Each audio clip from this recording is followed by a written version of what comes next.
أعوذ بالله من الشيطان الرجيم بسم الله الرحمن الرحيم In the name of Allah, the entirely merciful, the especially merciful. وما لكم لا تقاتلون في سبيل الله والمستضعفين من الرجال والنساء والولدان الذين يقولون ربنا أخرجنا من هذه القرية الظالم أهلها واجعل لنا من لدنك وليا واجعل لنا من لدنك نصيرا. And what is the matter with you, that you fight not in the cause of Allah and for the oppressed among men, women and children who say, Our Lord, take us out of this city of oppressive people and appoint for us from yourself a protector and appoint for us from yourself a helper.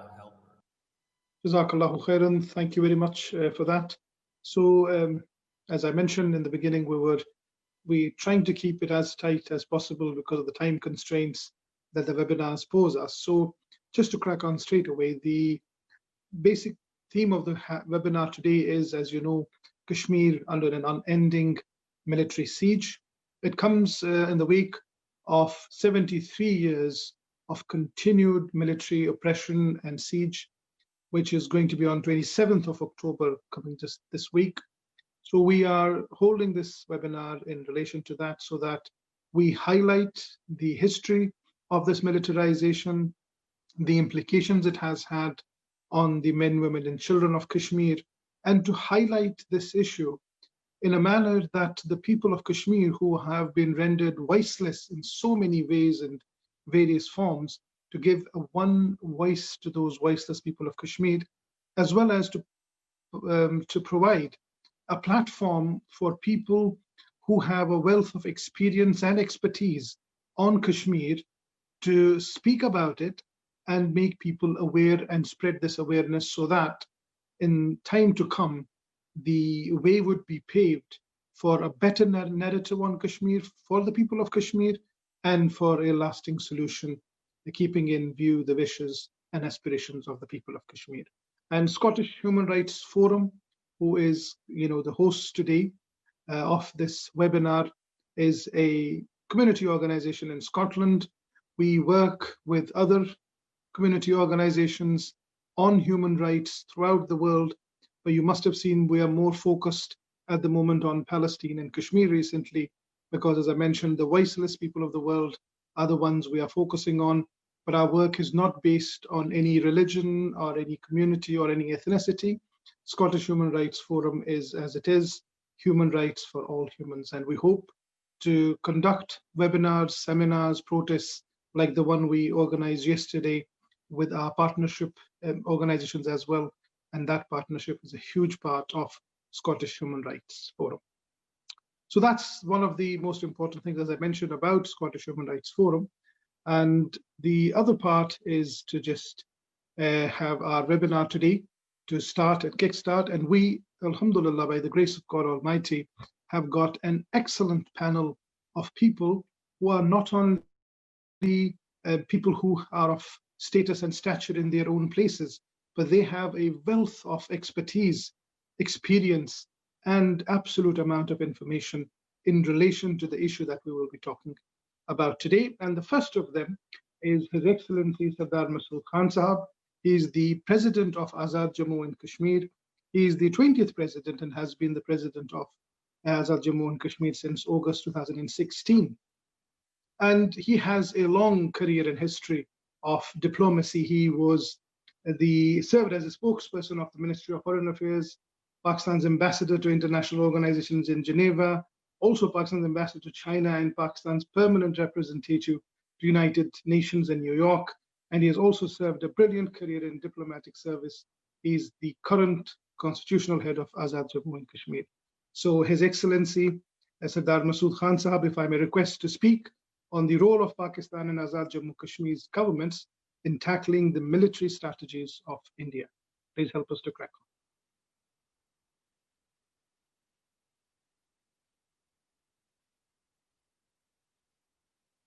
President Saab, can I request you to kindly unmute yourself? Sorry, I think you're on mute. Yes. Thank you. Can you hear me now? Of course, perfectly well, perfectly well. Please go ahead. Bismillah ar-Rahman ar-Rahim. Dr. Javed Gill, President, Scottish Human Rights Forum. Dr. Irfan Jehangir, who's the moderator. And Dr. Ghulam Nabi Fai, whom I can see on the screen. Mr. Ranjit Singh Srai. So my greetings from here, Islamabad. As a matter of fact, I traveled today from Muzaffarabad to Islamabad to attend Foundation Day ceremony for Azad Jammu and Kashmir. So I'm so grateful to you for organizing this webinar, and in your introductory remarks, very succinctly, but very comprehensively, you have given us the parameters not only for our discussion, but also about the purposes and principles of your own forum. So I'm reassured by this initiative that you have taken, and the people of Jammu and Kashmir from both parts, the occupied territory and Azad Kashmir, and the people of Pakistan are grateful to you for this initiative. This is, I believe, our first communication with Scotland through virtual means, and I'm so glad to be part of this discussion. Your approach towards holding this seminar has been very, very focused, and you have given each speaker a topic. The topic given to me is role of Pakistan and Azad Jammu and Kashmir in tackling military strategies of India. Let me repeat this subject. It is role of Pakistan and Azad Jammu and Kashmir in tackling military strategies of India. And here are my thoughts. Let me first outline India's military strategy, which has been there for the past several decades, but which has taken a new shape after August the 5th, 2019. Now, the strategy has many pincers and many dimensions. Let me capture a few. First was the invasion, occupation, and colonization of the Indian occupied Jammu and Kashmir last year. India already had in the occupied territory some 700,000 troops. It beefed up the military presence there, and the current number is 900,000 troops. So massive deployment. As you would know, that many powerful nations on earth, some of whom are represented in the United Nations Security Council, do not have that strength of their standing armies, 900,000 troops. And these 900,000 troops are more than half of the total strength of the Indian Armed Forces. So this massive deployment in the occupied territory, whose population is 14 million, and again, their concentration is in the Valley of Kashmir. This is unbearable for the people of Jammu and Kashmir. I mean, this kind of mass concentration of armed troops, armed to the teeth, equipped with the latest sophisticated lethal weapons, which are used systematically against innocent civilians, non-combatants, and they justify this deployment, this kind of massive deployment, by saying that they're fighting terrorism. But the fact is that there is no terrorism there. According to their own official figures, the total number of militants, or we call them freedom fighters, those who resist Indian armed presence there, is 230. And their police chief says that these armed forces have already killed 180 militants. So what are they fighting? Some 50 militants, ill-trained and ill-equipped boys who have fled their homes to resist their terror. The terror is being unleashed by the Indian Armed Forces, not by the innocent Kashmiris. This is a fact we continue to distort ad nauseum. But everybody knows the facts. The international media, now the international parliaments, particularly influential parliaments all around the world, they know about it. Second dimension is false flag operations. They would engineer these terrorist attacks and then blame Pakistan so that they can create problems for Pakistan and drive a wedge between Pakistan and the people of Jammu and Kashmir, so that Pakistan is not in a position to help the Kashmiris in any form. Isolated, they want to isolate the Kashmiris, they want to eliminate them, they want to brutalize them, they are brutalizing them. So this is the second pincer of their military strategy. The third is systematic killings of youths and blindings and incarcerations and within the prison houses and concentration camps, torture, and then rape and sexual violence against women. These are all instruments of war, terrorizing children, snatching ideology from them, or trying to change their minds, indoctrinating them with love for India, but they do not succeed. When a child in Kashmir, this is a fact that when a child starts speaking some communicable language, the first thing he or she says, the child says, is Azadi, freedom, freedom from India. So their strategy, this military strategy is not working. Like Nazis and like the genocidaires of the Balkans, these occupation forces have established concentration camps inside Kashmir and in northern India, where more than 14,000 young boys are incarcerated and they are being tortured and they are being brutalized, as a matter of fact. Another dimension is forcible transfer of Hindu population to the occupied territory and constructing settlements there, changing citizenship and giving citizenship to the new people, new Hindu population, and depriving the Kashmiris, the indigenous Kashmiris, of their citizenship and their rights which were recognized under Article 35A, which was rescinded last year.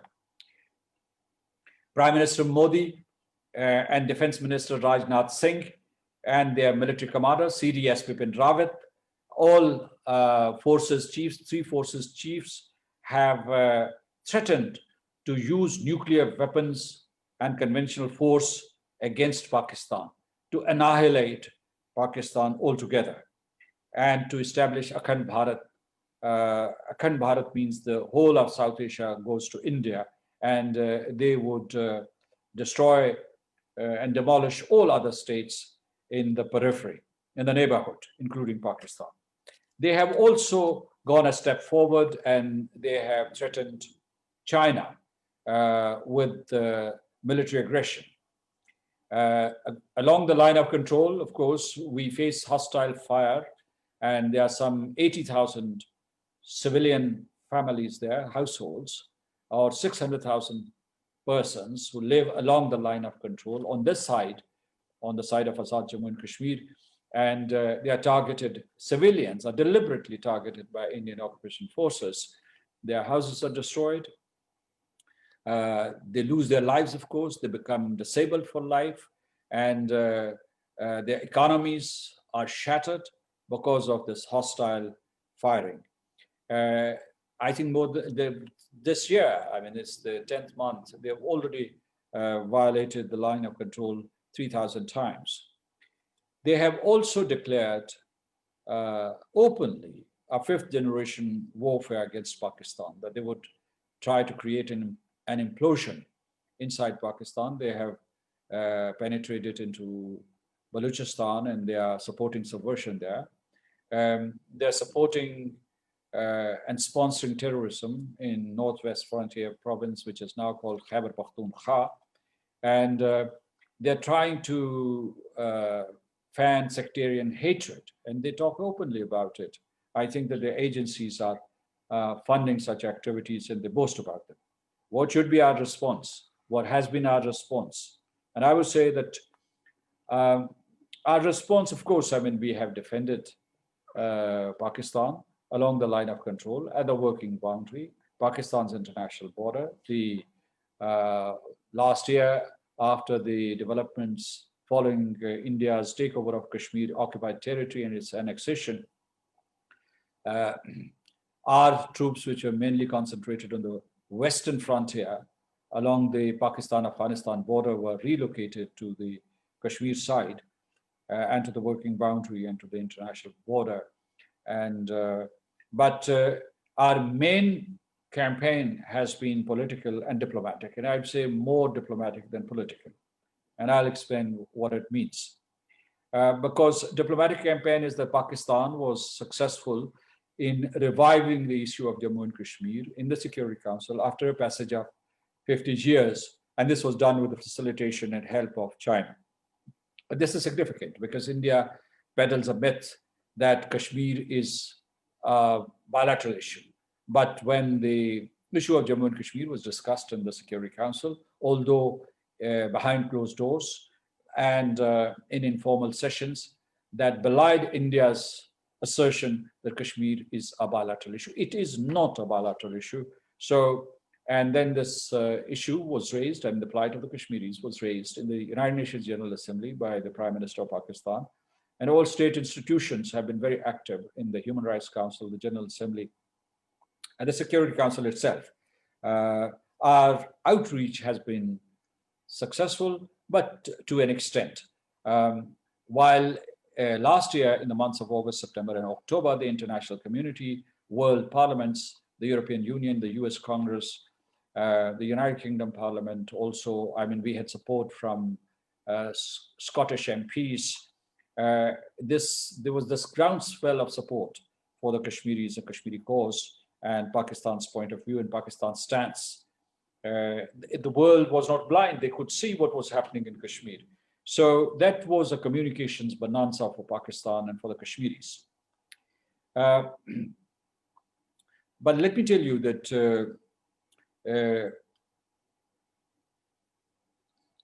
I would say that in addition to the efforts that we have made, you have asked a straight question that how should we counter India's military strategies? And I would say that military signaling from Pakistan's side should continue and would continue. We should also think of asymmetric responses. I'm not talking about essentially military asymmetric responses. There are many other forms of asymmetric responses which can be given to India's aggression against the people of Jammu and Kashmir, their colonization, their brutalization. I think that Pakistan is already in a state of war. When India attacked and occupied Kashmir last year, it in fact declared a war on Pakistan. It declared a war on the existence of Pakistan. It has tried to delegitimize Pakistan's ideology. And it thinks that Pakistan is guilty of creating a separate homeland for Muslims, and that was a cardinal sin, and that Indian zealots and followers of Hindutva, these fascists, would undo that heroic deed that the leadership of Pakistan had done in the 1940s. There's another fact that I want to highlight, that in Pakistan there should be and there is preparedness for a full spectrum warfare because India has threatened Pakistan with annihilation, and their prime minister has said that, their defense minister has said that these are, I mean, they should be responsible leaders, but they are not. But these are authentic voices. They command the entire strategic and conventional structure of the armed forces. If they are making these statements, then they'll follow up on them. So preparedness for a full spectrum warfare is imperative. In this regard, I think that, I mean, I've been emphasizing this point, that whether these are the young men and women of Azad Kashmir or Pakistan or our diaspora community, they should get involved. Citizens have to be involved. The people of Kashmir and Pakistan have to get involved. The fact is that the people of Jammu and Kashmir occupied territory, they are besieged and they are hobbled and handicapped, and there are these bans on internet communication, there's internet blockade, there's communication blockade. This blockade has been extended in the recent past. So what we are facing is a genocide, a slow-moving genocide. And therefore, I want to make a few suggestions before I conclude. One is that we should also, in addition to using or preparing or honing our military weaponry, military means, we should invest in political means to discredit India, to devalue its currency, which is beefed up by America's support or by the Western countries' support. And for that, we have to do an exercise, a massive exercise in international opinion formation, so that we can project the truth about Kashmir. And this should be a civil rights movement. I was in a webinar a short while ago, and I said that this should be a political movement. And this movement should not be led by diplomats or the foreign minister or the foreign secretary or the embassies. I mean, they would do their job in capitals and in headquarters of the multilateral institutions and forums. But it is the responsibility of the political leaders and civil society leaders to create a global movement for the realization of the right to self-determination of the people of Jammu and Kashmir. And I have cited the examples of the Palestinian movement, but before that, I think that there was anti-Vietnam War movement, there was anti-apartheid movement war, there was a civil rights movement in Kashmir, in the United States, or the United Kingdom itself has seen many transitions which owe their success to the involvement of citizens. I would also urge our friends in Scotland, in the United Kingdom, and all over the world. Start video. To start. Can you hear me? I'm going to conclude. Can you hear me? Please go ahead. Please go ahead. Please go ahead. Yes. These are my concluding remarks. And that to support an embryonic divestment and sanctions movement that we have started for Kashmir. Can you hear me? I hear some interruptions. Can you hear me? Yes. Please go ahead. All right. And the last 3 points are. Yes. So there is this information warfare. Video ko khol diya maine. Ji. I think Qazi Sab's, all right. All right. Then I was talking about information warfare, lawfare. People are familiar with the arguments. I don't know what to repeat them. One thing that we have to do is to change this lexicon on terrorism. You know, after 9/11, India started saying that any kind of resistance in the occupied territory is equivalent to terrorism. No, it is not. That's a freedom movement, as a matter of fact. And people have a right to defend their homes, their families, their houses, their neighborhoods, their homeland. And no power on earth can stop from doing that. I mean, of course, there are occupation forces. And because of that reality, Kashmiris cannot fully resist because they are also unarmed or disarmed. And there's no supply chain of weapons for Kashmiris. But this is a stark reality. But we have to internationally change this lexicon, as I have said, about this equivalence between the artificial equivalence between terrorism and freedom fight, or fight for your self-defense, or for right to self-determination. I think that when the international civil society is involved in Scotland or in any other part of the world, it is important that we impress upon India and the international forums that they should hold India accountable for irresponsible statements in regard to use of nuclear weapons. All we want is responsible nuclear stewardship. You know, United Nations Secretary General has been expressing his apprehensions about flare-up of a nuclear conflict, and therefore he advocates disarmament and arms control and so on. And in one of my responses via tweet, I said, look, the only place where a nuclear confrontation can take place is South Asia, because of the irresponsible and unaccountable posture of India. So I would say that India should be held accountable for its policy, which can lead to a nuclear Armageddon, and whose devastation would not remain confined only to the South Asian region, but it would affect and infect the rest of the world. People have been talking about talks between India and Pakistan. I rule them out under the present circumstances. Principle has been declared that in any future talks, Kashmiris should be included. This is a must. I mean, if there are any negotiations, Kashmiris should be at the negotiating table. But I have also warned that there should be no departure from the UN Security Council resolutions, which recognize Kashmiris as the third party, as the key party. And that any talks that take place between India and Pakistan and the people of Jammu and Kashmir should be held under the auspices of the United Nations. Don't trust India. They are perpetrators of the most heinous crimes in a century.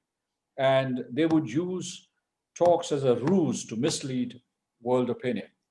My final point is that, when we address different dimensions of the Kashmir dispute, the legal aspect, the historical facts and so on,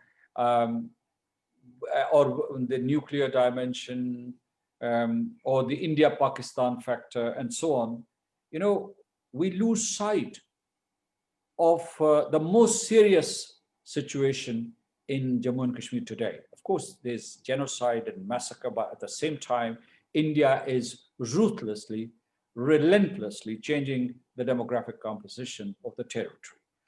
And in the past 3 months, they have already imported about 2 million people from India, have given them these domicile certificates. They are in the process of declaring or rendering the Kashmiri citizens stateless, without citizenship. They are queuing up to prove that they are original inhabitants of Kashmir. So that is what we should put on top of the agenda wherever we are holding discussions. I've said on many occasions that Israel achieved colonization of Palestine in 102 years. They started this journey with Balfour Declaration in 1918.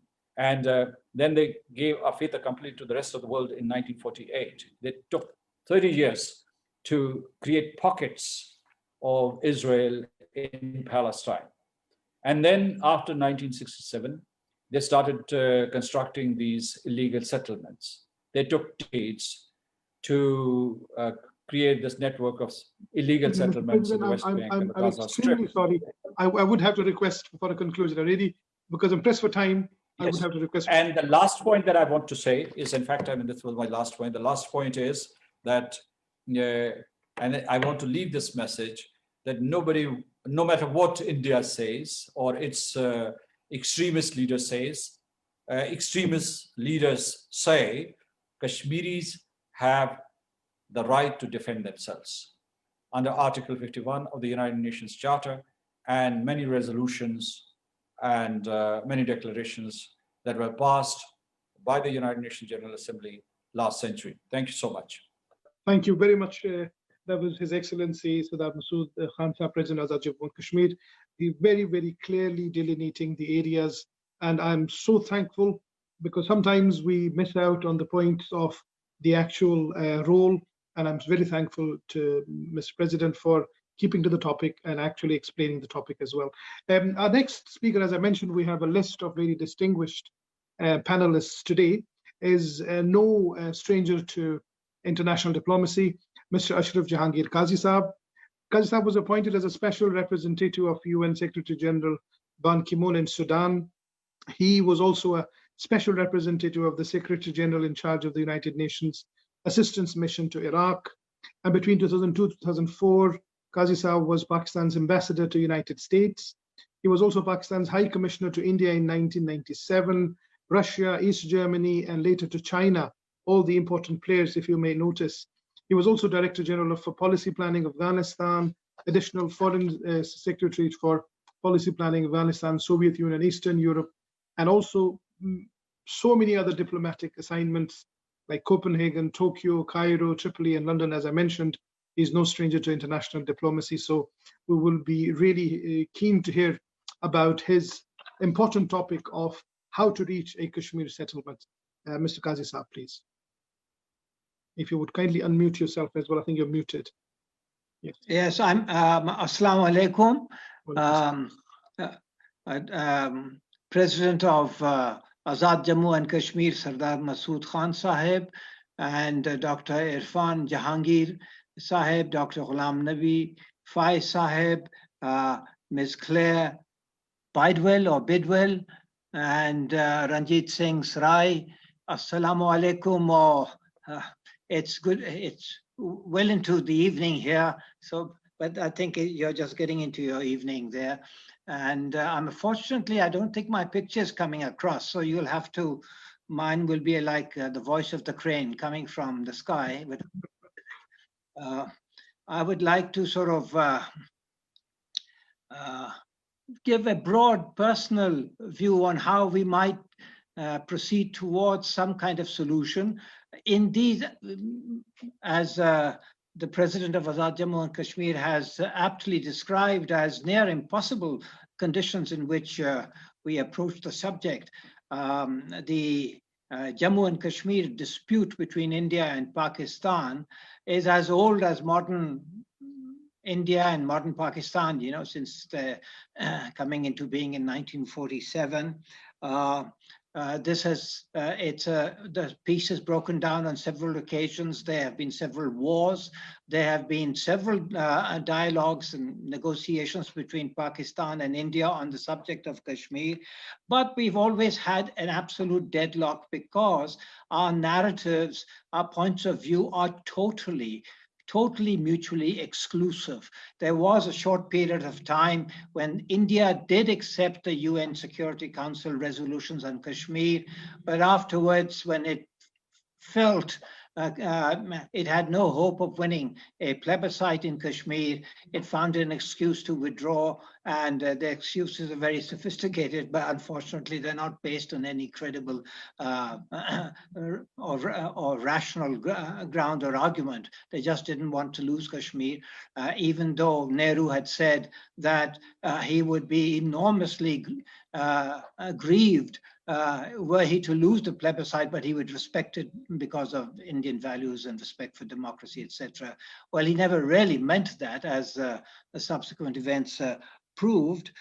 So we've had, with the possible exception of the back channel talks where some interim understandings were achieved, but that even sort of gave way to developments in India and in Pakistan, and therefore there's never been a productive dialogue between the two countries. The two countries have now become nuclear weapons countries, and so the stakes are even more important, especially for the world. The world has a global stake, and even though we are nuclear weapons countries, there's no real nuclear risk reduction sort of negotiations taking place, never has. You know, there are some formalities which we sort of complete in the beginning of each year, but there aren't any doctrines which take account of the danger of being adjacent nuclear weapons powers, where there would be no warning time whatsoever. Within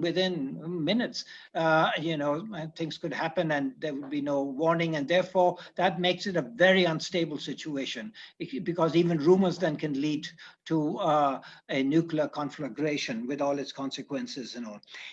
Despite this situation, and the fact that the Kashmir dispute had led to the breakdown of peace and wars and perpetual hostility between the countries, we might well be right to say that the Kashmir dispute as such represented a very serious threat to the peace in our region, but it may have not quite been an existential threat the way they're elicited or listed now in the by the Bulletin of Atomic Scientists in their yearly countdown, the doomsday clock, which is supposed to sort of be now less than a minute to, or just 100 seconds to midnight. But ever since August the 5th of last year, Kashmir has now become an existential threat, not only to the countries of the region, Pakistan, the Kashmir people, India itself, but also it's become a global threat because, God forbid, in the worst possible case, a nuclear conflagration, it has been estimated by experts, could lead to the deaths of more than 1 billion people around the world. So it is a threat that should sort of really grab the attention of the international community, and particularly the UN, whose 75th anniversary we are celebrating. They should, in particular, and the UN Secretary General certainly has, there's a lot of talk about Chapter 6 and Chapter 7, one being enforceable and the other not. But the fact of the matter is that both of them have the same legal status. One is said to be enforceable and the other's not, but that is not quite true, because under Article 99, the UN Secretary General can bring any any subject or any threat to the peace in a region or whatever to the notice of the UN Security Council if he, in his own opinion and assessment, believes there's a real threat to the peace, which of course is the case in Jammu and Kashmir. It has been always, and today more than ever. This is the existential nature of the threat of Kashmir today, not only to Pakistan and the Kashmiri people, but to the world in general. Now, since the decision of August the 19th was a flagrant violation of international law, because one of the requirements of international law was that this is a subject which is on the agenda of the UN Security Council. It has yet to be resolved. The UN resolutions are extant. They are yet to be implemented, pending which neither India nor Pakistan can unilaterally bring about any changes on the ground there. India has done that. It says it doesn't recognize UN resolutions, but that merely puts it in the doghouse of international law. And we need to take, the world needs to take account of it. The UN Security Council, etc., needs to take account of this, because this is not just one of as the President Masood Khan just mentioned, the only threat that emanates today is not the threat between, an emerging Cold War between China and America. That is a possibility in the longer run. Who knows? And we hope that won't happen. Similarly, during the Cold War between the Soviet Union and the US, the threat is between India and Pakistan, because India has locked itself into a completely impossible position. It has now denied itself any chance at all of reaching a political solution of this problem by engaging with the Kashmiris of the valley, the Kashmiris of Indian occupied Kashmir, especially since August the 19th. This was the case even before. But after August the 19th, India seems to be embarked on a course that we cannot convince the Kashmiris to regard themselves as Indian citizens, except for there were a very few people who were themselves also put in jail. They've now come out of jail. They're crawling back, to the Indian tent, or going to, saying, please restore Article 370 and 35A, because they were part and parcel of the instrument of accession, which itself was an illegal document, and which the UN passed a resolution refusing to recognize this accession to India. But the danger is that India is moving towards, once again, as the president of Azad Jammu and Kashmir said, moving towards a policy of genocide. The Genocide Watch has already issued a genocide alert immediately after the actions taken by Prime Minister Modi, saying that many of the indicators of genocide are far advanced in Indian occupied Kashmir or Indian administered Kashmir. For this poses a problem for Pakistan also. Pakistan seeks a peaceful, legitimate, principled settlement in accordance with the UN resolutions through an ascertainment of the will of the Kashmiri people, of course, through the plebiscite, etc.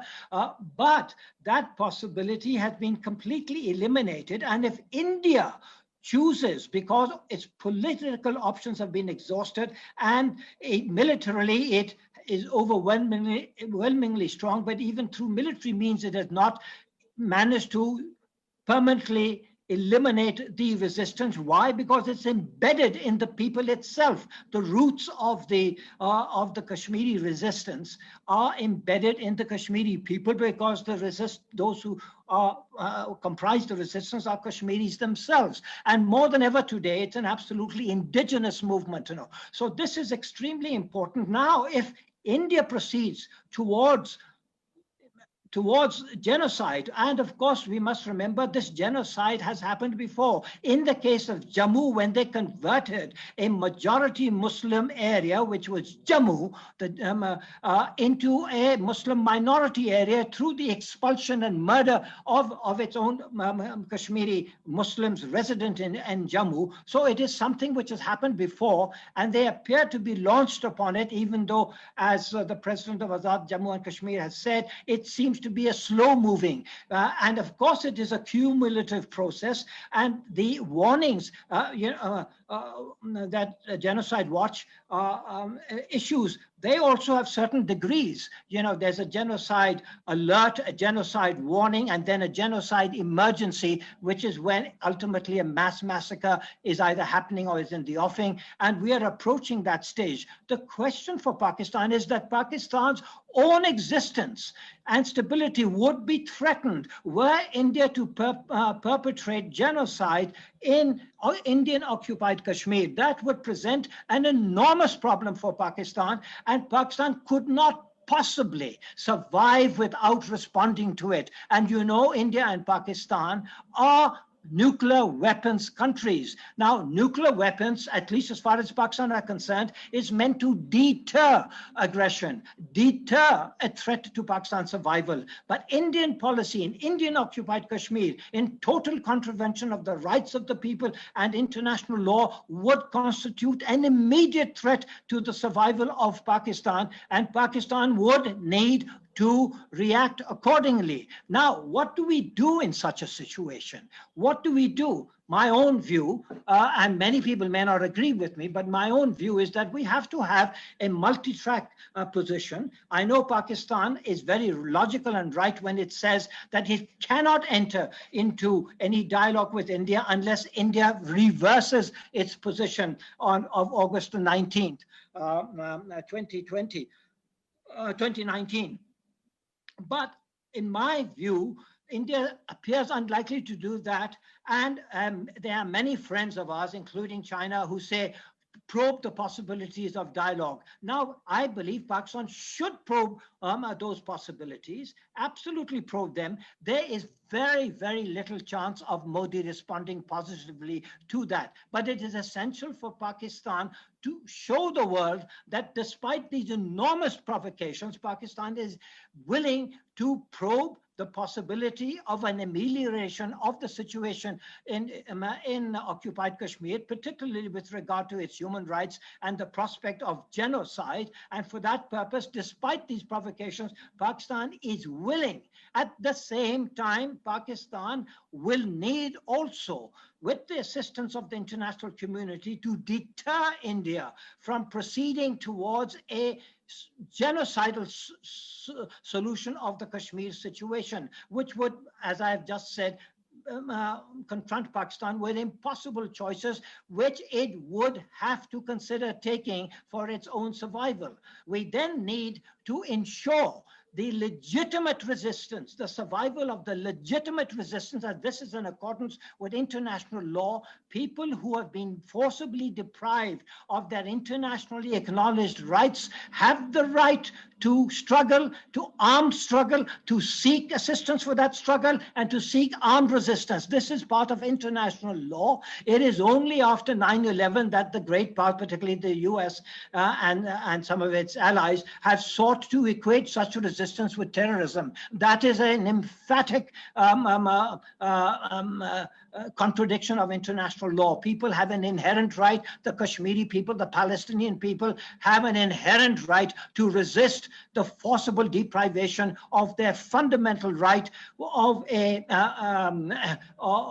to self-determination. And after the recognition by the UAE and Bahrain of Israel, or the decision to normalize relations, the UN Secretary General said the only settlement that the UN will recognize is one based on the implementation of the UN resolutions, which includes recognition of a two-state solution and all. Similarly, for Pakistan and India, to be able to resolve this dispute of Kashmir with Kashmiri participation, and even though India will refuse their participation, saying they're all Indian citizens, the modalities can be found whereby Kashmiri participation is guaranteed, because it is absolutely essential, and we must go down that route. But the international community can't sit back and say, well, this is just one more problem. We've got far more urgent problems. We've got COVID, we've got the climate change, we've got all kinds of things to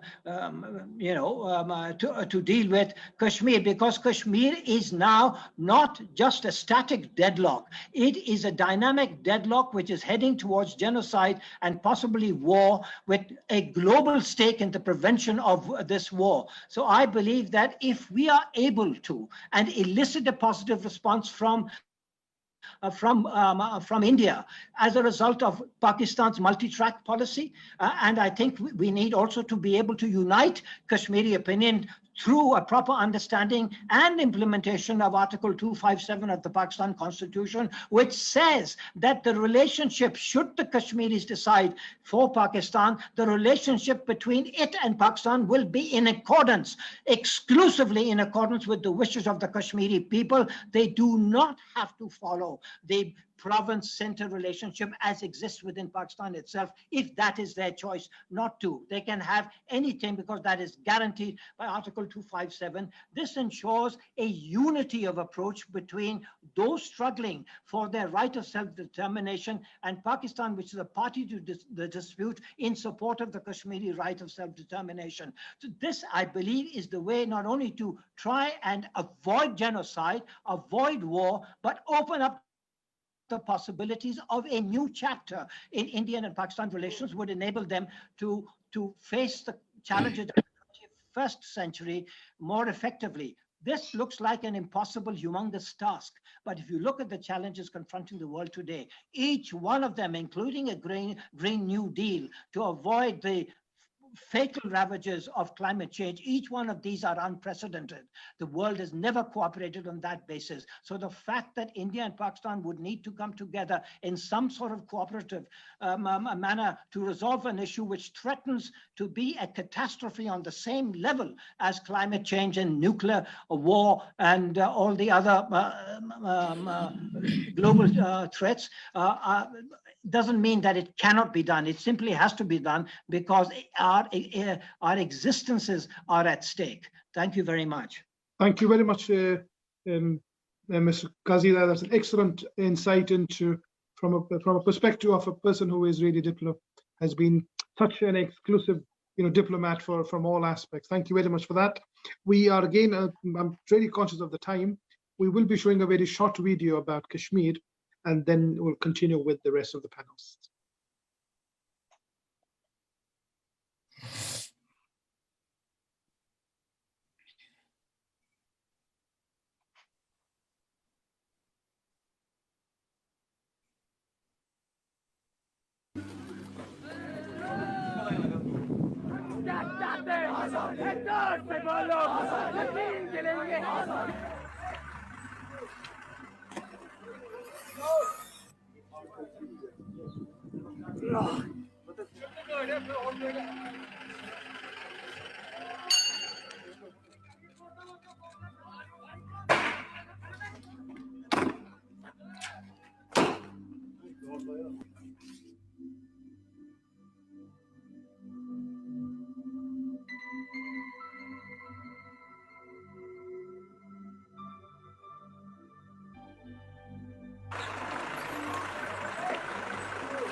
Welcome back. So our next panelist is the most well-known figure, if I may say, Dr. Ghulam Nabi on Kashmir issues.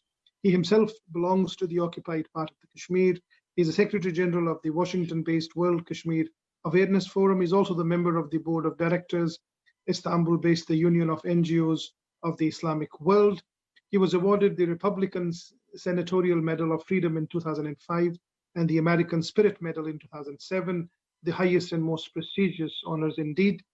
Dr. Fai has been a leading spokesman for the Kashmir, as you know, for over decades now. And I don't think any panel is complete without Dr. Fai when we talk about Kashmir. If you would please continue with the webinar at your turn, please. Sorry, the topic that Dr. Fai is discussing today is history of militarization of Kashmir and the way forward. Thank you very much. Bismillahirrahmanirrahim. Thank you very much, Dr. Javed Gil Sahab, Dr. Ashraf Jehangir Sahab. It's an honor to be with Excellency President Masood Khan Sahab, Excellency Ashraf Jehangir Sahab, and Ranjit Singh Srai Sahab, and Carol Bidwell. In fact, I was just listening to her. She was asking everybody to come to a program on Friday. I do not know how many people showed up. Ladies and gentlemen, the topic I was given is the history of militarization in Kashmir and the way forward. First of all, let me tell you that the militarization of Kashmir did not start on August 5th, 2019, when Article 370 and 35A were abrogated. And the militarization of Kashmir also did not start in the latest phase of Kashmiri freedom struggle, which started in 1989. The militarization of Kashmir started in 1846, 173 years ago, when British East India Company sold the whole nation of Kashmir to then the Maharaja Ghulam Singh for an amount of 7.5 million Nanak Shahi currency. That is equivalent to $51,000. Let me repeat. The whole nation of Kashmir was sold for an amount of $51,000. The militarization during the period of Dogra, it was very harsh, it was very painful, it was very shameful. That militarization did not include only the political victimization, it also included the cultural assassination and economic exploitation. I remember L. Boring, who was the private secretary of British Viceroy Lord Canning, He said there were taxes on everything. The sheep, the cattle, the fruit, the vegetables, even the marriages. And Sir Walter Lawrence, in his book, The India We Served, it was published in 1878, on page number 28. He writes, there were taxes on everything except two things: the air you breathe and the water you drink. So ladies and gentlemen, coming back to the current militarization of Kashmir, one of the internationally known human rights activists who comes from Calcutta, India, Arundhati Roy, she wrote on October 23rd, 2019, in fact, it is in a video. She said the 900,000 Indian army has made Kashmir the largest militarized zone in the world. Pankaj Mishra, an Indian Hindu journalist, he wrote in The Guardian of London, once known for its extraordinary beauty, the Valley of Kashmir has become today the biggest occupation zone in the world. Dr. Karen Parker, very important NGO in the United Nations, one of the internationally known human rights lawyers from San Francisco. She wrote, Kashmir has become the largest army concentration anywhere in the world. Harinder Baweja, an Indian non-Muslim journalist, she wrote in India Today, ladies and gentlemen, let me quote, everywhere there is pain in Kashmir. There is darkness everywhere. Kashmir has lost its magic. Kashmir has lost its mystique, unquote. Justice Bahauddin Farooqui, when he came to America, he was speaking here in a think tank. There were more than 100 people. They couldn't believe that such a wise person coming from Kashmir. He was the Chief Justice of Kashmir, Kashmir High Court, Justice Bahauddin Farooqui. He said herein, he also wrote, and I quote, there is only one thing in Kashmir, that is suffering and suffering, nothing else but the suffering of the people of Kashmir, unquote. But I'm so delighted that I was listening to Excellency Jehangir Qazi, because he has a really vision. My topic is what is the way forward, but before going there, I would like to say just a word about a very important resistance movement in India. It is so organized. It is so disciplined. They have office not only in Washington, not only in New York, in Toronto, in Vancouver, in Canada, London, and Geneva. It is the Khalistan movement. I met with Dr. Amar Singh Sahab. He is the president of Khalistan Center, Washington. He told me that this year, 2020, is the year of their referendum. So we must thank the people who belong to Khalistan movement, and in fact, we must join the hands. Now the way forward.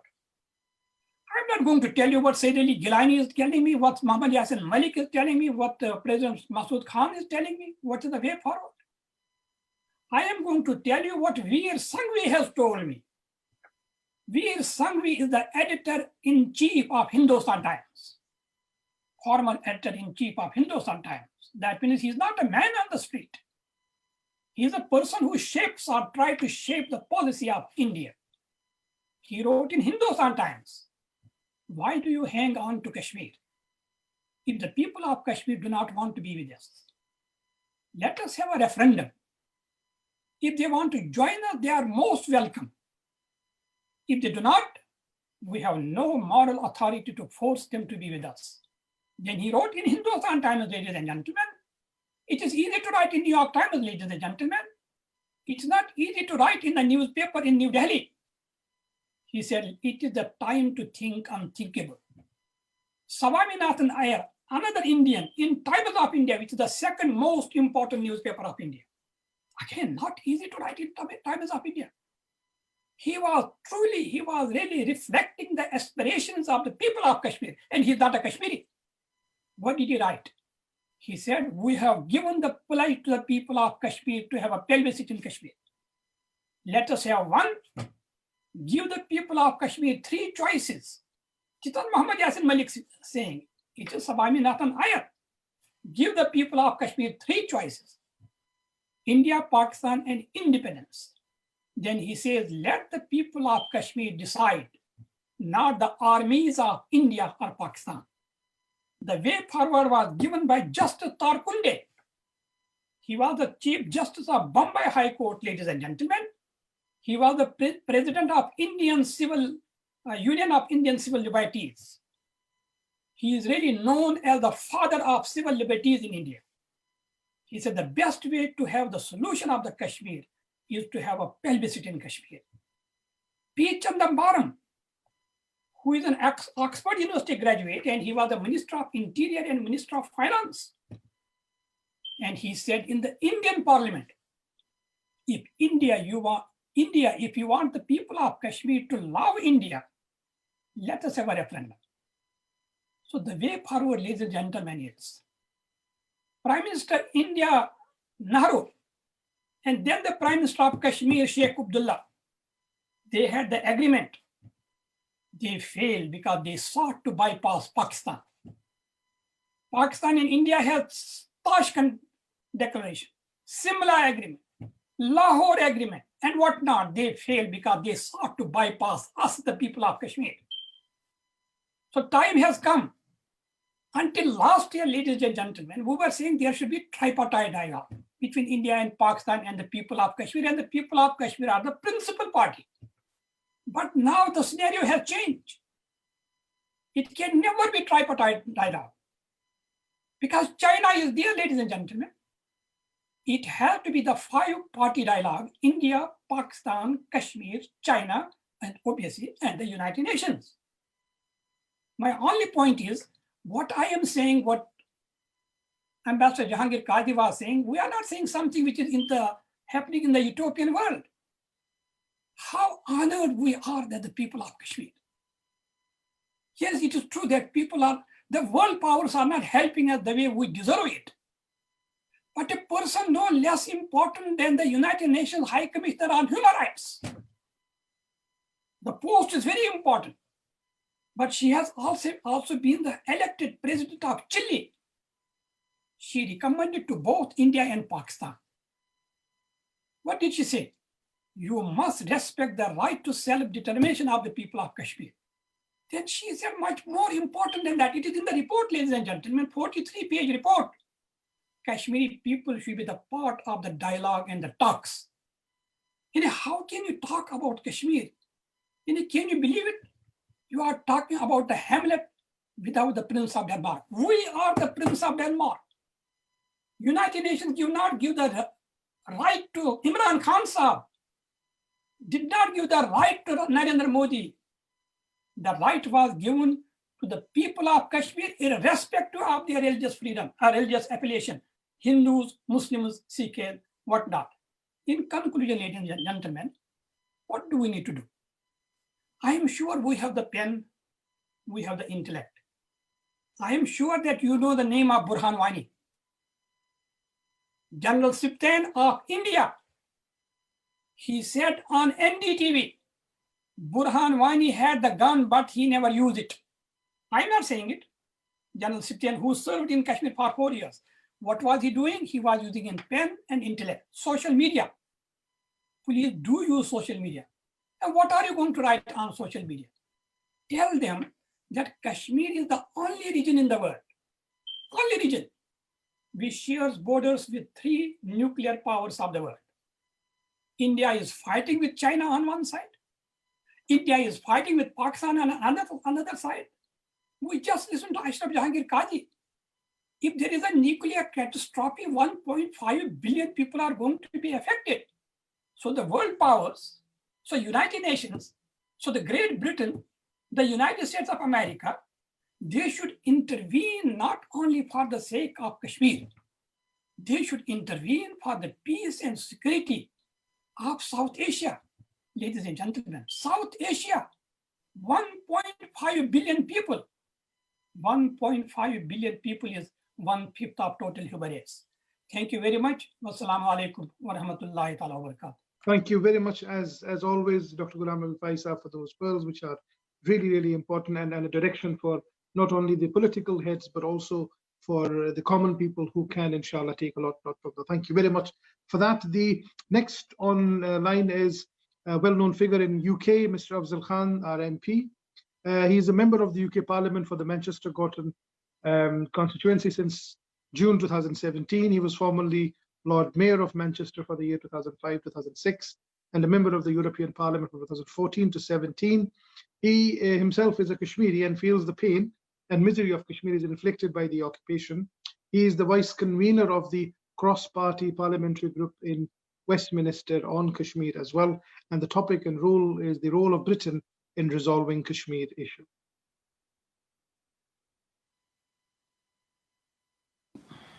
Bismillah ar-Rahman ar-Rahim, Assalamu alaikum, and good afternoon to you all.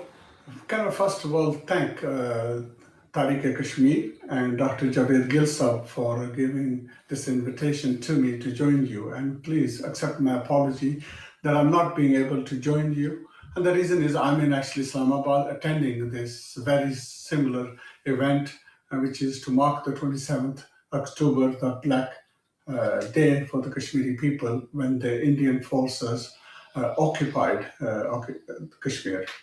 Now, you have a number of speakers here who have probably gone through the history and the difficulties, the suffering that we have seen throughout this 73 years. The sad reality is this suffering has actually gone worse, especially from the 5th of August last year, when the Indian forces sort of increased another 200,000 in the pretext of the development of Kashmir. The very sort of relationship which was set up by the Indian government in the occupied Kashmir, which was supposed to be temporary in light of course, the UN resolutions as well. They just put all that aside against the international law. And in fact, the truth is they are now an occupying force. This is a stark reality. We've seen this mass blinding, mass killing, mass rape. We've seen the economic destruction. Even last year alone, something like 5 billion losses were there.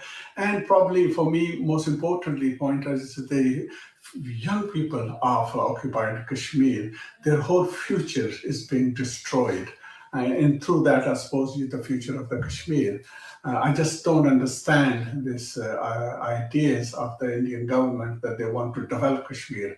It's a funny way of developing Kashmir.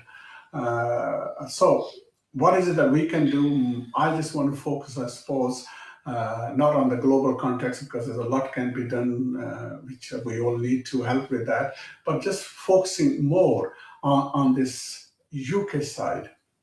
I think the first thing to say would be that outside Kashmir, we have the largest population of Kashmiri heritage here in the UK. So that is actually a very powerful tool for us. We need to utilize this in a country where we are living all over in different cities. We have a huge contribution here, and we have a huge relationship with different communities. So one of the things I would say straight away is we need to work on this Kashmir cause as a community as a whole. And when I say community as a whole, of course, it's a rich, diverse community, the Kashmiris themselves, but we need to take everyone with us. So that idea of unity is pretty important. And that also means really using every individual, the whole family I'm getting at. Because if we don't do that, just leave it just the menfolk, that's really not good enough. I usually give an example of a boxer. If you tie one hand, how good a boxer are you going to be? So we need to make sure our sisters are involved as well. And equally, most importantly, I think the most able people are the young people. This day and age, with this media, social media, all that goes on, they are actually best equipped. So we need to be making sure we bring them along with our struggle. And I think the second point I would say is building alliances. There's lots of different groups who operate here. There are a lot of different communities. Britain is an amazing country. My own city of Manchester has over 200 languages. So that shows the richness, diversity. So we need to be building alliances. That, I think, is another really important work to do. Within the country, there are lots of different areas that we can work. And one of the most important work I've seen is the trade union movement.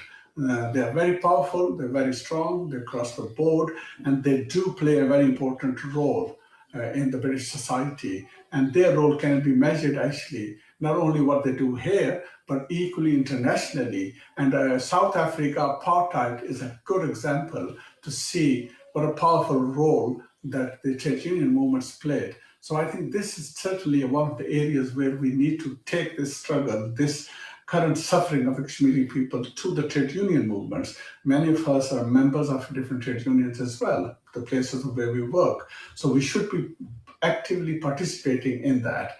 And then I think the second point I would say is a lot of other human rights organizations. Again, we need to work with them.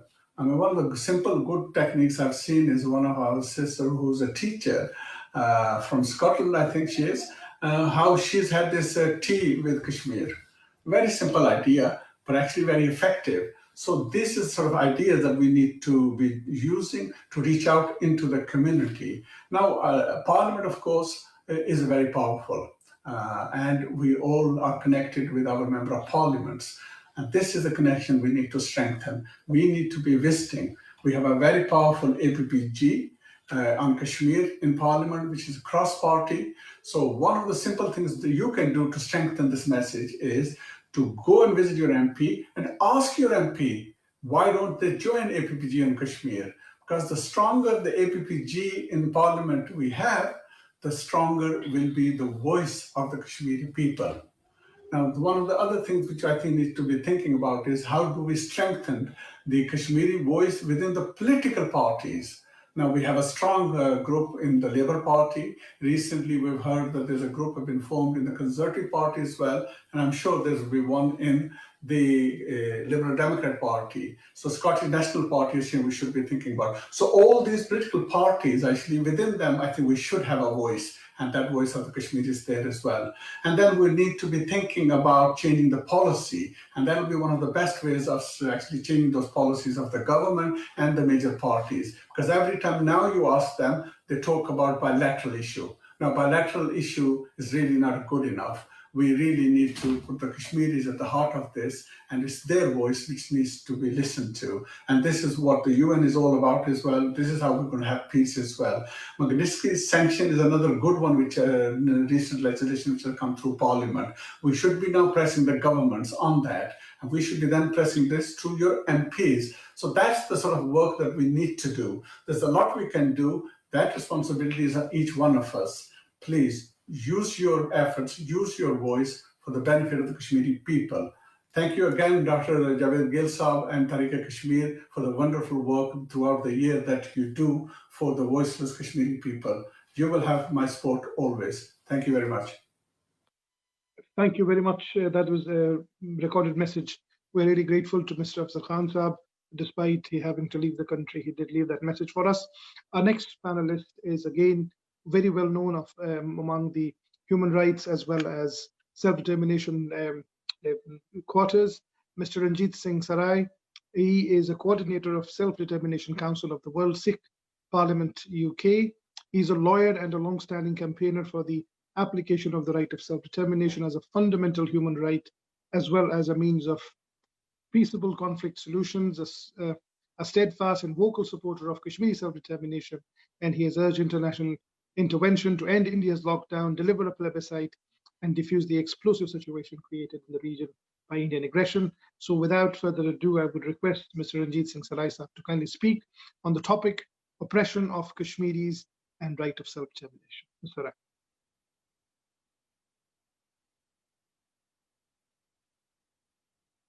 And you might need to unmute yourself.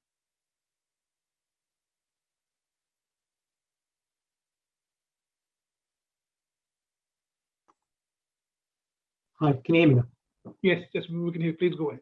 Hi, can you hear me? Yes. Sat Sri Akal, Assalamu alaikum, good evening to all the fellow panelists and to everybody who's watching. It's been fascinating to hear these different perspectives. all of which are very illuminating as to the issues and the problems before us and the challenges before us in relation to Kashmir. I've been asked to address the topic of oppression of Kashmiris and the right of self-determination. So I will focus on those lines. Initially, in terms of the oppression of the Kashmiris, it's pretty much obvious to the international community generally. Not just Kashmiris, not just Sikhs, not just Pakistanis, Indians, not just people in South Asia, the entire world community is fully aware of the oppression of the Kashmiris. It's absolutely unacceptable oppression. We've seen that ramped up, obviously, since August 2019, with an inhuman, degrading lockdown of millions of innocent civilians in a purely political project, which is a colonial project of India to, in effect, unilaterally appropriate territory which is internationally disputed territory. So we have the lockdown in terms of the oppression, with everything that's gone with that, the denial of individual freedoms, the lack of communication, the shutdown of peaceful political activity. Behind of that, there's always been in the background in Kashmir and likewise in Punjab in relation to the Sikh nationalist struggle for self-determination. There are black laws that have been enacted, Armed Forces Special Powers Act, Unlawful Activities Prevention Act, various other acts, all of which have imposed laws that breach international standards on the freedom, the right to life, the right to be free of unjust and arbitrary detention, the right to be free of torture, the right to be free of crimes that are essentially crimes against humanity. We've seen sexual violence used as a means of repressing the civilian population. And essentially, I think we're looking at around 150,000 deaths of civilians so far caused by the Indian security forces in Kashmir. We look at the suppression of the media, which again was flagged up by the UN earlier this week. We look at the shutdown of human rights organizations. It's been pretty shocking, really, to see how Amnesty International have been forced to shut down operations because of the deliberate targeting and the victimization that they've been subjected to by the Indian state over recent years. So the oppression is there. His Excellency spoke about the lexicon. Now, I think the key thing about the lexicon and the narrative that I think we need to develop, when I say we, I'm talking about all those who have a genuine interest, who are sincerely interested in solving the Kashmir issue. The lexicon and the narrative, for me, moving forwards, must be around self-determination. We talk about all the, I've listed many of them, the individual human rights that have been breached. But it's clear to everybody, and it's clear to the UN, which has been declared this several times over the course of the UN's development and over the course of the progress of international humanitarian law. For example, the 1966 Covenants on Civil and Political Rights. It's clear to everybody that individual human rights cannot be guaranteed without the collective human right of self-determination being respected.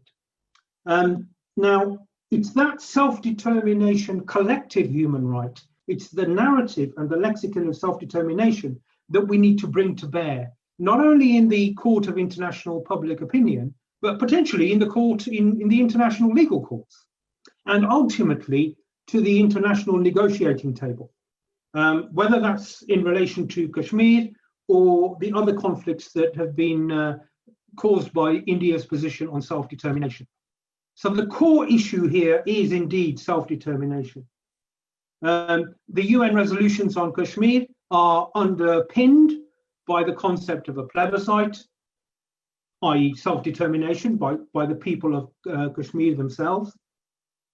We've had 2 reports over the last couple of years by the High Commissioner on Human Rights, which Dr. Fay talked about recently, just on this program, on this webinar, about the UN itself advocating that both India and Pakistan need to resolve this conflict in accordance with the right of self-determination of the people of Kashmir.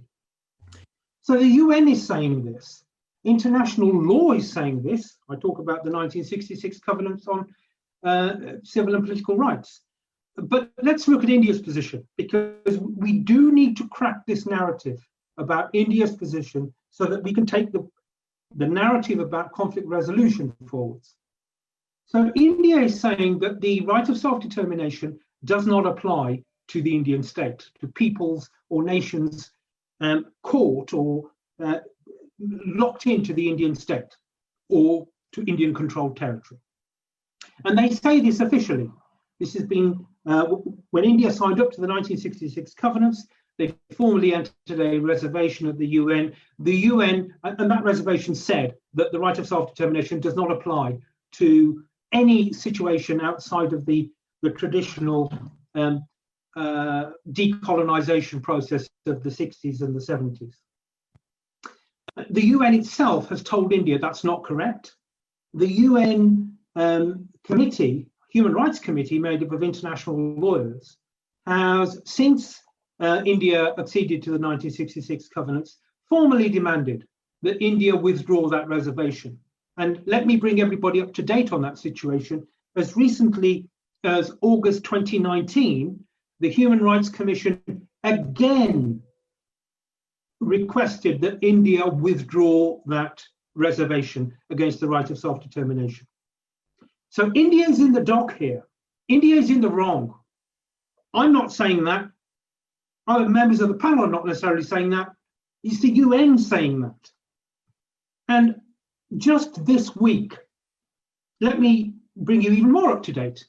Just this week, when the Indians gave a statement at the UN in connection with non-self-governing territories, just this week, their spokesperson, their statement said that, and this was an oblique reference to Pakistan, by the way, and therefore to obviously to the Kashmir issue. So they said, since self-determination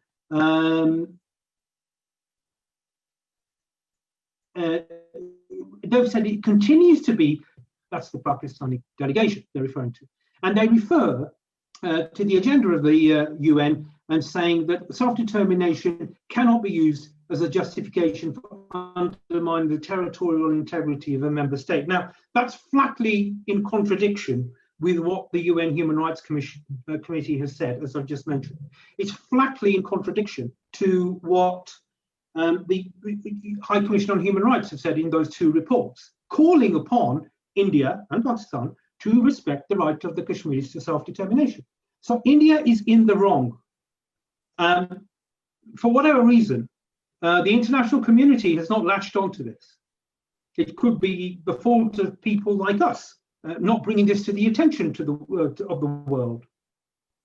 And I'm not necessarily talking about states here, I'm talking about public opinion. Public opinion needs to be educated that India is in the wrong on self-determination. And it's not just on Kashmir, repeated in Punjab, especially during the 1980s and 90s, when the Sikh struggle for self-determination, which is ongoing, because that conflict has not been resolved, was also suppressed by massive state terrorism and genocide.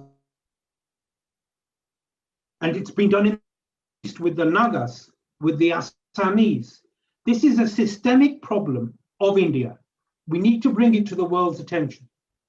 Moving forward, I would explore one other facet, which I think Dr. Fay very correctly referred to himself, that there is a need for all of the affected nations in the region to come together on a single platform, to stand shoulder to shoulder. Sikhs with Kashmiris, I'm talking on behalf of the World Sikh Parliament. We have consistently supported the right of the Kashmiris to self-determination, and we would expect others to respect our right to self-determination and indeed to support us.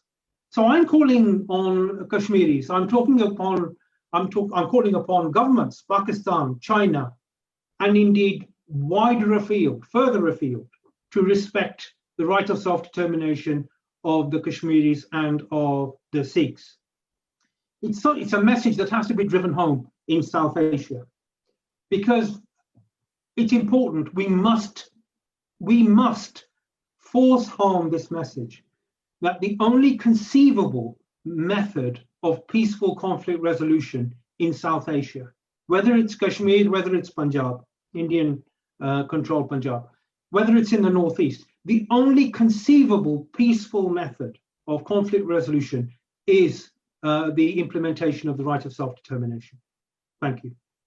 Thank you very much. That is so important. And I must highlight, apart from the most important message about how a right of self-determination is the key, also for those people who are in UK, just to mention this important point which Mr. Singh raised, is right to be free from detention, right to be free from torture. People in this part of the world wouldn't even think that that has to be a right, but people like Kashmiris and the Sikh in India, for them it's a reality that we're not free from all this. So thank you very much for bringing that point to highlight as well. The last but not the least is Miss Claire Bidwell. She is the co-founder of Let Kashmir Decide, and that's what we're trying to do in this panel. Let Kashmir Decide through the self-determination. She's a teacher by profession and human rights activist. As a result of her visit to India and subsequently learning about the suffering of the people of Kashmir, she devoted her efforts to support the right of self-determination for Kashmiris. And we had a very wonderful turnout yesterday about a car rally in Scotland, urging BBC to break their silence on Kashmir, which was very well attended. I was a part of that. Ms. Claire Bidwell, please go through with the role of international NGOs in maintaining medical and food supplies in Kashmir. Please go ahead. Yeah, good afternoon. Thank you very much. Can you hear me? Yes, of course. Please go ahead. Yeah, good afternoon. Thank you very much. And thank you to all the panelists and guests. Yeah, I mean, this was quite a challenging question for me. And it was obviously quite good for me because I had to do some research into it, because a lot of my work is about raising the awareness of issues. And obviously I hadn't looked too much into the role of the NGOs. So, and in uncovering that, then it's looking at, I mean, there's three issues to it, and to me, and one is the, the ground realities. First of all, the ground realities there are challenging for any NGO or for anybody to deal with anyway, because as people have been saying earlier, the atrocities that we are dealing with are not something that the everyday person would even have in their vocabulary. So we're looking at the mass rapes, we're looking at enforced disappearances, we're looking at massed graves, unknown graves, the rapings, the blindings, the tortures, the mental stress, the mental pressure on all of that as well. So the physical torture, the mental abuse is a lot, that's needed support, that's needed worked with. So on top of this, India, of course, are not making it easy at all. So with the rapid demographic change, and obviously, I mean, to me, it is a genocide is happening already, and that ethnic cleansing. So their work's cut out. I mean, it was just a few days ago, the Office of High Commissioner, the Human Rights Commissioner, was expressing her concern about the Regulations Act that is in place, which is making it very difficult for funds to be sent and come across to India. So it's not as straightforward. It taps into what the last speaker said, Amnesty International in India being closed down, citing it as financial irregularities. One of the other things that they're facing, the NGOs in India, is also coming under the UPA Protections Act, or the, trying to think of the name of it, but one of their laws, their antiquated laws, whereby anybody protesting or standing up for the rights of the citizens are being arrested, and some of them are still arrested and under there. So it's made very, very difficult. So the role that they're having to do is, I mean, the positive is that the Kashmiris, this is nothing new to them. you know, the conditions that they've been living under, the occupation, the oppression, is it meant they've had to create good community groups, you know, good support systems. And certainly, you know, with the communication blackout that was enforced after the lockdown for 8 months, that made it very difficult for, you know, any news or anything to come in or out. Newspaper reports, media reports are just being blocked all the time. So it's very hard to ascertain what's needed. So I think, you know, looking at it, one of the biggest roles for the NGOs is to research, what we've not got is, you know, hard proof, concrete research in the area as to what is actually happening. You know, we're not able to get humanitarian aid in there. So some strategies and some research, which with the good communities, the links that they've got with the Kashmiris, you know, they can help to create that, because we know, you know, we're needing supplies there like ambulances, we're needing the transport, we're needing medical facilities, we're needing food.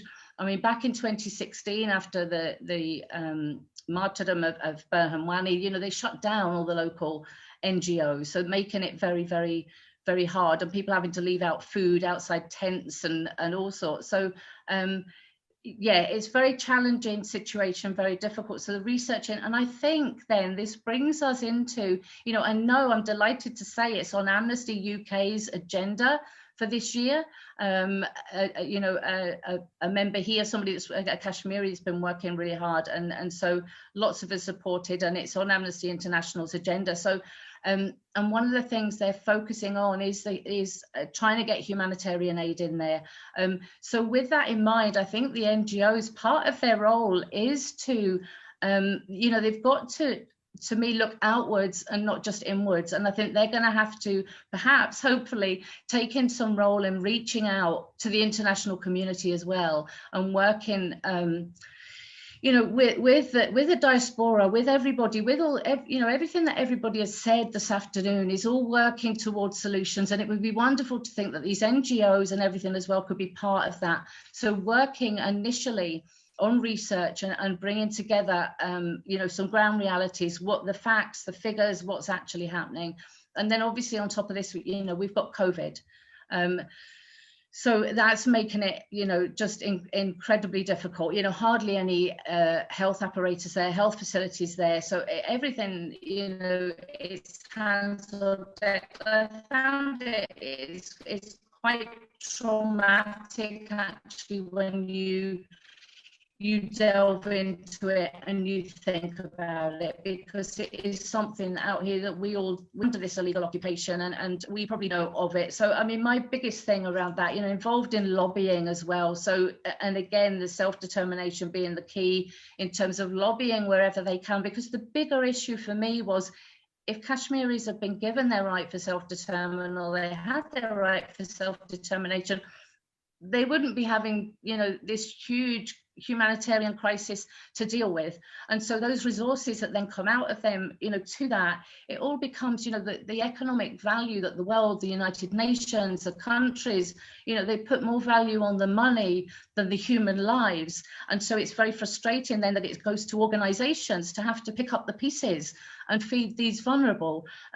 So there's lots of challenges in there and around it, and I think there's lots of questionings away. But I think possibly the biggest is to try and work with the Kashmiris from the, you know, the ground. Nobody knows better than the Kashmiris what they are experiencing, and as difficult as it is for them to get the information out, if there are, you know, NGOs on the ground, but the ones that are in there, working with them to find out what the needs are, I think is one of the biggest, you know, the crucial things. And it's, I mean, it's so difficult to get aid through to India anyway. So, you know, I think supporting networks, talking, dialogue, giving you're supporting the Kashmiris as much as they can to support one another and help one another is in there too. So that's really, you know, the way forward on that, and just that the challenge of it, the difficulties of it around the laws that are coming in to make it hard for them, and the restricting of the, you know, media blockade, as it were. I mean, the other one, of course, is sanctions. I mean, I think pushing for boycotts of India and sanctions should be high on everybody's agenda. And I think that's something that we could all come together to do and push through. I mean, within my work, it's trying to raise awareness amongst the common people, bridge that across, because it's very difficult when the media are so silent and the people in the West, you know, we're doctrinated into our societies and people are just going about their business. If they don't know, they can't help. So the NGO's role as well is to raise that awareness of what's going on, you know, raise their voices, let people know, whether it's through advertising. So, you know, Amnesty and that those that are on the inside and are out there internationally, you know, can raise their voice, reach out to people and others, and boycotts would be massive. You know, hit India where it hurts, because that's the language they understand, is the language of money. So let's hit them right where that hurts, and that would actually have a really big impact, I think, on health supplies and medical supplies for the people of Kashmir. So yeah, I think that's probably my contribution for this afternoon. So thank you. Thank you very much, Claire, for that very succinct, clear and focused message for that. And I must just explain that, you know, sometimes people worry about making people aware and how they are. I've got really good news. Since yesterday, remember we did a joint program with Claire and Scottish Human Rights Forum, and of course other organizations as well.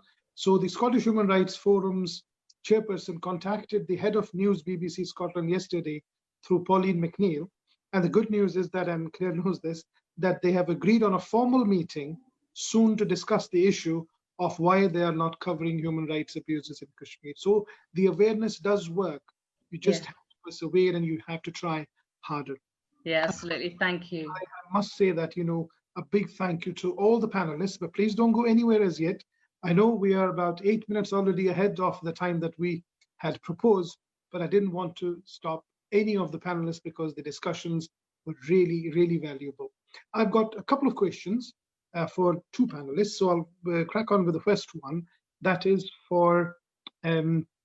Ashraf Jehangir Qazi Saab, that the point that he highlighted, how can the threat of nuclear clash in South Asia on Kashmir and its consequences, how can that be emphasized before the world community to convince them of that? This is a question for our panelists. Ashraf Jehangir Qazi Saab, please, if you wouldn't mind answering that. Thank you, unmute here. Yes, thank you very much. Well, both countries are nuclear weapons countries. And as I mentioned and all, we don't have an elaborate doctrine vis-a-vis each other. And we don't have also a systematic modality for nuclear risk reductions. So, and we are right close to each other. There's no really warning time. So even on the basis of misinformation, you know, that the other side is about to launch. And of course, the stabilizing factor is that neither of the two countries as yet has a first strike capability against the other. In other words, you can't completely knock out, neither India can knock out Pakistan, nor Pakistan can knock out India with a single blow. Anyone who starts a nuclear weapons war can inflict enormous damage, but not to the extent that it will protect itself from an equally damaging reply. Of course, now India, under guise of matching maybe China's nuclear capability, could be developing a first strike capability vis-a-vis Pakistan, and that would make it extremely unstable. And particularly if both countries, if one party achieved a first strike capability, then the other country would seek to have it. And whereas a second strike capability is stabilizing, the first strike capability is the most destable, unstable nuclear scenario imaginable, because not only would it be vulnerable to any rumor making, fake news, etc., but it could inflict mortal damage on the others. So it would make sense, even without information, to be the first one to get in a strike, because the game is over. So that becomes almost a theater and a deadly theater of the absurd, and that needs to be avoided. The only way, and that is a real possibility now. In the past, of course, it was a threat, a flashpoint. But now when you look on the path that Modi is embarked upon vis-a-vis Kashmir, which could lead to genocide, because anything less than that is going to result in a failure of Kashmir, a failure to suppress Kashmiri resistance and all. And were he to go back on his August 5, 2019 decision, it would be a good step in itself, in the sense it might enable, but Modi would certainly lose credibility to the extent that he would probably lose office. You know, he already has an economic problem. He already has, because of Hindutva and other discrimination throughout India. But I mean, on the economic level, of course, he has a major problem. But were he to reverse himself on Kashmir now and kind of implicitly or explicitly admit that August the 19th was the mistake, August the 5th was a mistake, he could really, and BJP could lose out. So he's not going to do that. On the other hand, Pakistan, as I said, cannot stomach the costs, cannot bear the costs of a Kashmir solution being imposed through genocide. Yes, if the Indians were to vote for India, or even through a bit of chicanery, if they were to, you could complain, etc., but it need not lead to outright disaster. But if an Indian solution is imposed to the extent, as Genocide Watch has been saying, as others have been saying, as our speakers have been saying, then of course that will confront Pakistan with a situation which is extraordinarily bad, and the two being, so the only way to prevent it is for India and Pakistan to be constructively engaged on what might turn out to be a principled compromise settlement, primarily acceptable to the Kashmiri people, for which their participation would need to be ensured. And as I mentioned earlier, India would reject that, saying they're Indian citizens. In fact, they regard Azad Jammu and Kashmir citizens as Indian citizens, that's why they call it Pakistan occupied Kashmir.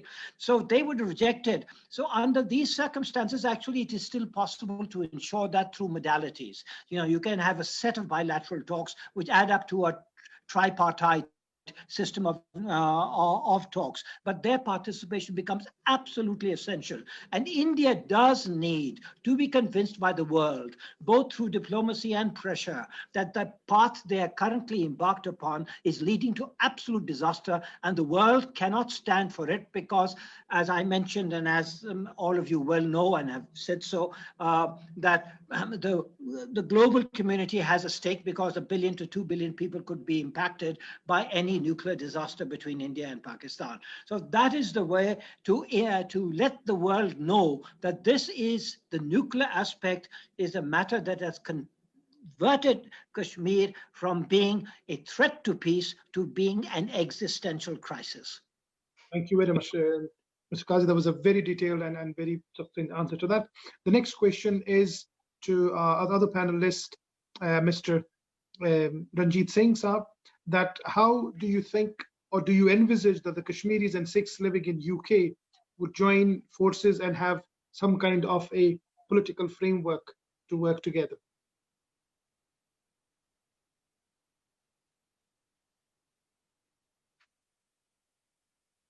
Can you hear me, Ji? Yeah, can you please go ahead? Yeah. Thank you. I think that's a very good question, and in fact, it replicates itself in the US, in Canada, in Europe, across the diaspora scenario. In the UK, we have actually done pretty well. The Sikhs and the Kashmiris have, for many, many years, I know this out of personal experience of working with my Kashmiri friends. For many, many years, we have jointly acted in terms of political and diplomatic support. Whether it's demonstrations outside the Indian High Commission, which we, invariably, we organise on a joint basis. And that actually brings me back to a point that I was making earlier about the need for solidarity, to ramp this up. Because as somebody who often organises these protests outside the Indian High Commission in London, I can tell you that the Indians are extremely irritated to see the Sikhs and the Kashmiris working together. So much so that we've had counter demonstrations being organised nowadays by the Hindutva lobby since Modi came to power. So there is scope to improve. We must improve because it will help the narrative. The world community needs to know that this is not the Kashmiris being difficult. It's not the Sikhs being difficult. There is a systemic problem here of a centralized state in India, which is denying self-determination to different nations and different peoples, principally on the border areas, whether it's Punjab, Kashmir, or on the northeast. So we can and we should, and if there is any scope to enhance this cooperation, I, for one, would endorse it and take it up. Thank you very much. That's excellent. That's really good to know. I hope that continues. The next question to our other panelists, Dr. Faisal. The question is, what is the way forward to convince the world community that 5-party agreement has to be included rather than just 3 now? Is there a way of convincing the world community to do that? Faisal. Yes, I think it was already mentioned by a very important person. You might have heard the name of Dr. Madeleine Albright. Mm-hmm. She was the Secretary of State, and by the way, if people do not know, she was the daughter of Professor Joseph Corbel, who was appointed by the United Nations to be the first chairman of United Nations Commission for India and Pakistan. So she was on her way to China, and she gave a speech here in Washington, DC, and I still remember it was in the Reagan International Center. And as a Secretary of State, she said that I am going to be in China and we are going to talk about a lot of issues, and I also would like China to play a role in Kashmir. So this American involvement, and secondly, let me also tell you, you mentioned about this nuclear, and she is the one who initiated another meeting in Geneva. She was the Secretary of State, but it was a meeting only of P5, 5 permanent members of the Security Council. It was soon after India and Pakistan tested nuclear. And she mentioned in that meeting that we have to do something because now both India and Pakistan tested nuclear, because the bone of contention of this tension is the issue of Kashmir. So basically, America, Secretary of State will never say a word, Ashraf Jehangir Qazi Sahab knows it, unless she really has the clearance from the State Department and Pentagon and whatnot, and particularly when she was going to go to China. And secondly, because China is very important, because I do not need to tell you what China is doing right now, but within the past 1 year, China has played a very, very important role in the Security Council.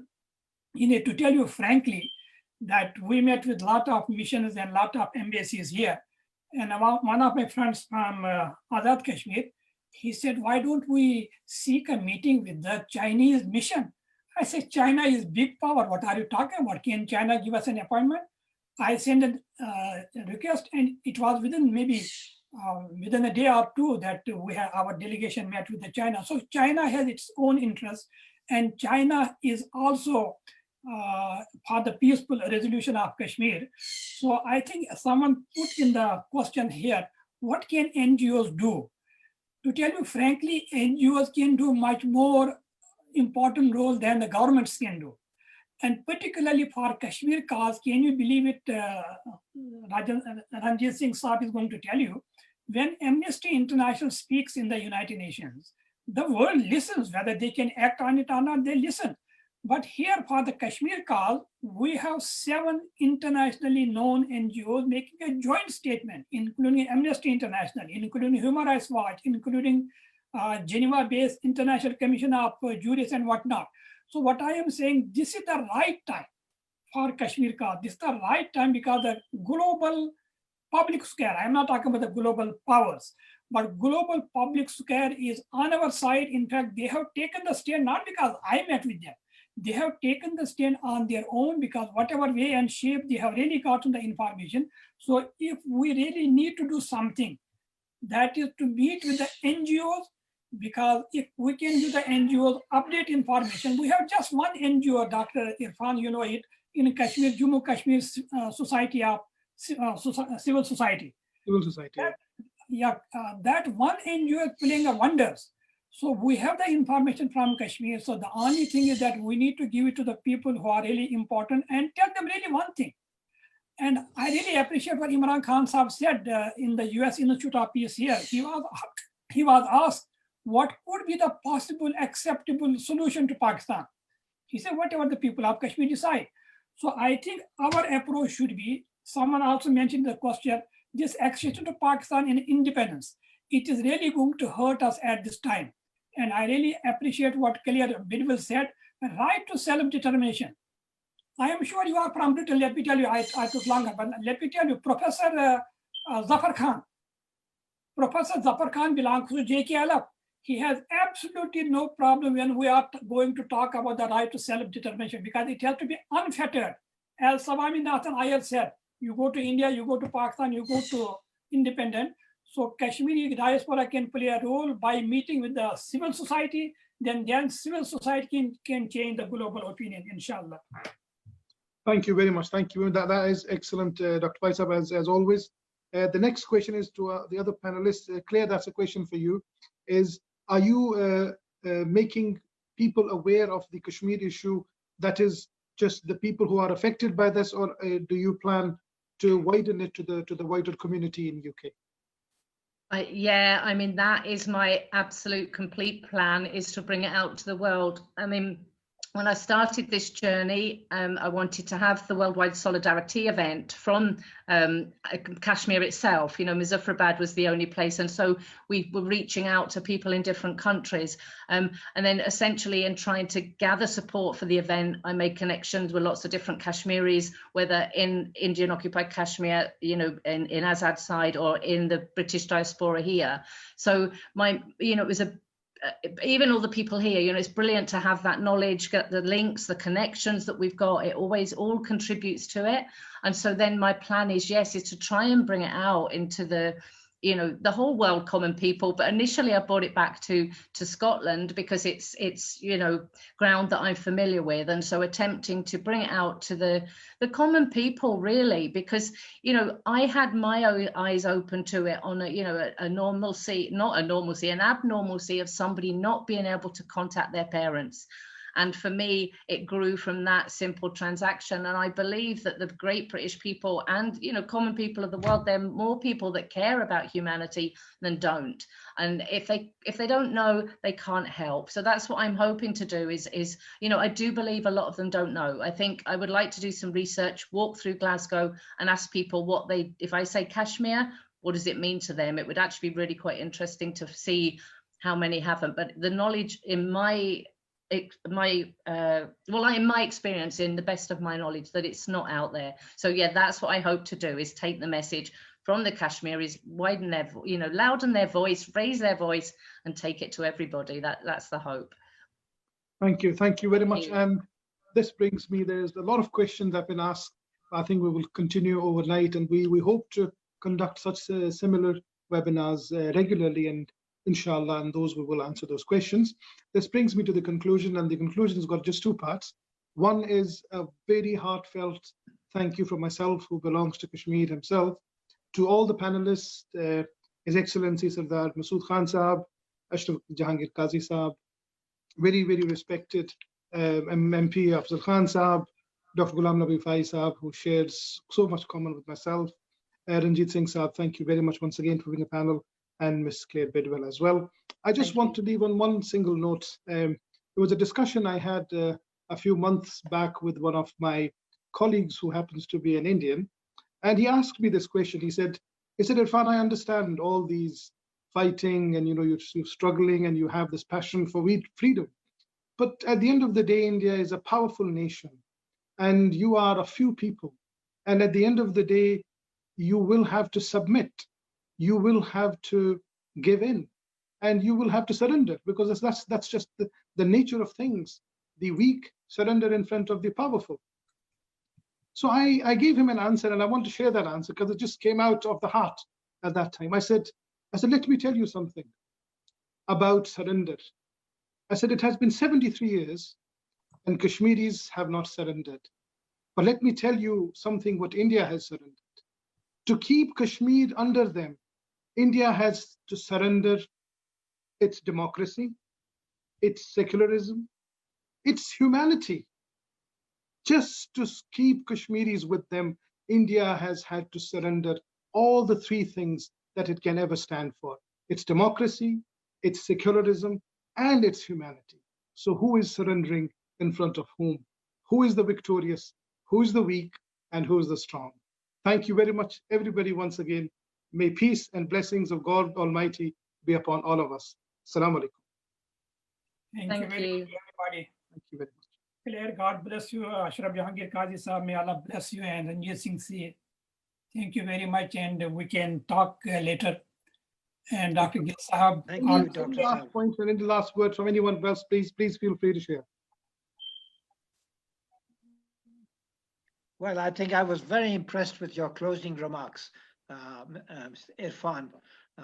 They really were moving words, and as you said, coming from your heart, they really did represent an enormous reality. India is paying a huge price for its mistaken policies, and there are a few enlightened people in India, but they're being swamped by this Hindutva ideology, which is based on fanaticism and absolute emotionalism and frustration, in being unable to suppress the Kashmiri people. And it's been extended now, unfortunately, to other communities throughout India itself, which is a great tragedy.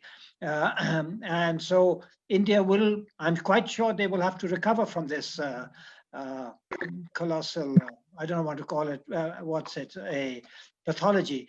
But hopefully if they do, then peace can begin to reign in the subcontinent. Inshallah. Thank you very much, everyone, once again. Please take care of yourselves because of the COVID-19 as well. Thank you very much. May everybody be safe. Assalamu alaikum.